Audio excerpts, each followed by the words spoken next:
Super Mario Maker 2 is Nintendo's latest big game. It seeks to improve on the old game while adding new features, but it also needs to recapture the spirit of the first game. I want to tackle the question that many are asking about the game, which is Super Mario Maker 2 a full sequel? Does it even really need to be a sequel since so many people missed out on the first game? Well, it's a bit complicated, so let's just dive into the good and bad of Super Mario Maker 2. Making is pretty similar to the original, but the new items really add to the gameplay elements here. Just in the first couple of days of the game's release, I have seen crazy levels that utilize the on-off switch specifically. There are a lot of other new items that really add to the game as well. Slopes really feel like a necessity. Once you have slopes, you can never go back to not having slopes. Slopes, specifically, make the first game totally obsolete. I tried to make a single level without the use of slopes in this game, and it felt totally wrong after having that feature available to me. I eventually caved and just put in some slopes. They really open up the realm of possibilities in both movement and aesthetic design. For example, if you're making a cave-type level, slopes will probably be useful for you making the top boundary as well. I know, it sounds like I'm rambling on about slopes, but for real, slopes are huge. They totally change the game. This edition alone makes this game far better than the original. Yes, it's long deserved. They should have updated the original game day one to include slopes, but they didn't. So Super Mario Maker 2 claims slopes as its own beast, and it majorly changes the game for creators here. All of the other new items feel like bonuses. Nothing incredibly major that I can recall, but just extra bonuses that'll make you go, oh, that's nice. A lot of this stuff you may not even realize was not in the first game because it should have been so obvious to include it in the first game. Okay, so as for controls, just let me start this off by making it totally clear. If you have a capacitive stylus, and you're willing to pick up the dang thing, the controls I'm going to reference don't even matter. The controls in handheld mode are absolutely flawless. They even included touch gestures in order to zoom in or out or to pan around your level. The controls in handheld mode are better than the Wii U controls. However, the controls in TV mode are tricky. Many publications are referring to the controls in TV mode as clunky, but I wholeheartedly disagree with that sentiment. If you're solely going to play this game in TV mode, the controls are hard to get used to. The controls are actually very good for a classic controller on a grid-based level-making game. The D-pad controls the menus, while the left stick controls your cursor. The right stick will allow you to move around and pan around your level. The worst part of the controls is that it's a little hard to access things in the menu as you're getting used to it.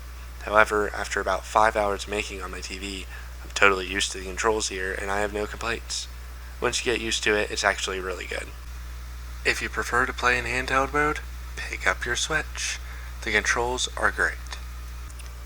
So, clear conditions are great. You can set the clear condition to almost anything you can imagine, and you can customize the number of things. Let's leave it at that. It's great that you can finally have vertical sub-areas. It really opens up the realm of possibilities in level creating more than you might think. Just like what you might think of as minor additions and the on-off switch or slopes, it actually ends up being a really major addition to have vertical sub-areas. They're even done right, too.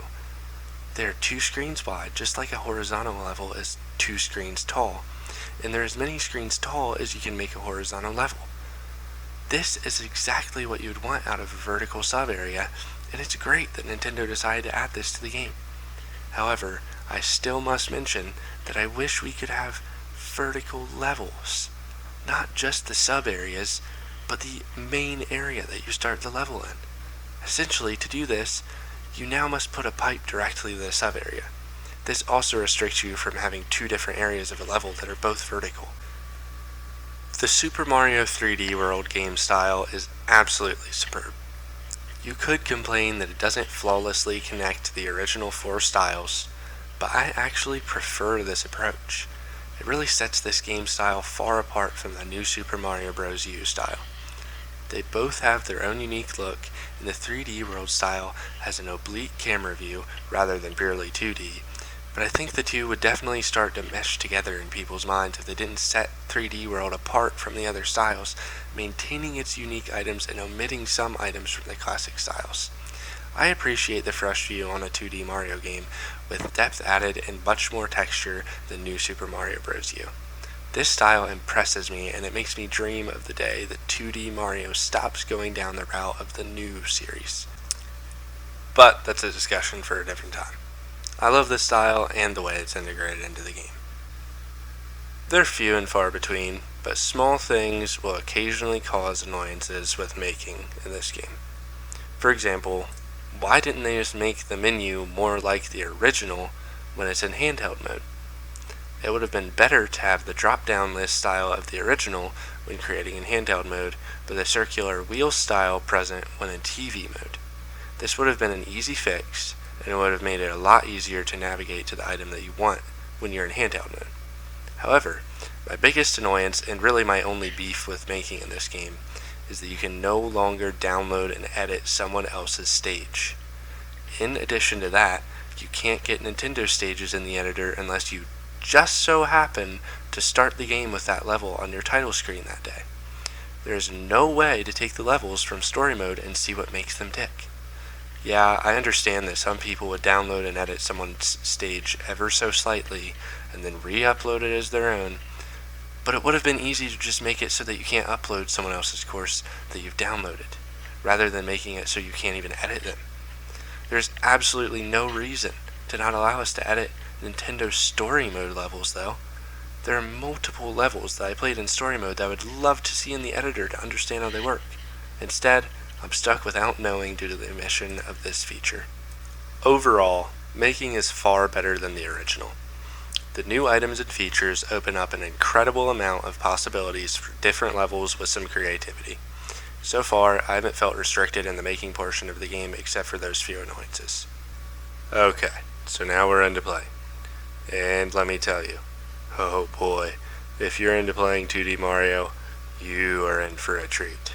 Story Mode contains so many new levels created by Nintendo with no filter for crazy ideas. And if you don't like a level, you can always skip it and move on to the next one, unlike with a traditional 2D Mario game.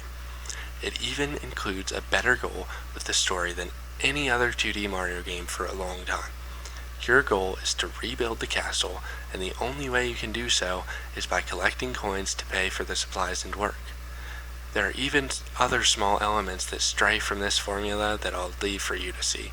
And yeah, playing story mode will unlock a thing or two that you may or may not have heard of. The online courses are once again great. However, thanks to the amazing making elements of this game, the courses feel fresh and new. Like I said, all of those small additions really combine to produce a lot of new possibilities. The creators are taking those possibilities to the extreme, and so many online levels end up being absolutely wonderful. It is also much easier to find the levels you're looking for with the revamped Course World menu. So there's now multiplayer versus and co-op mode, both online and local play. These modes are really great, but have been experiencing a little bit of lag. However, the server issues will likely be sorted out soon, and the experience is great overall. The local play is a blast playing with friends. Nintendo also said there will be an update coming soon to add online play with friends, which will improve this mode even further. Even as it is, though, the multiplayer mode is wonderful. And there really aren't any bad things about the playing portion of this game. However, if I must point out something, it'd be that a small number of online courses are created as troll levels. There's probably some hidden block that is practically impossible to find that they allowed the creator to finish the level, but you will find it impossible to beat. However, it's few and far between, and if I recall correctly, Nintendo even worked to remove a lot of these levels in the first game. I expect that'll probably happen regularly here, so these levels don't build up online. Overall, playing in Super Mario Maker 2 is an absolute blast.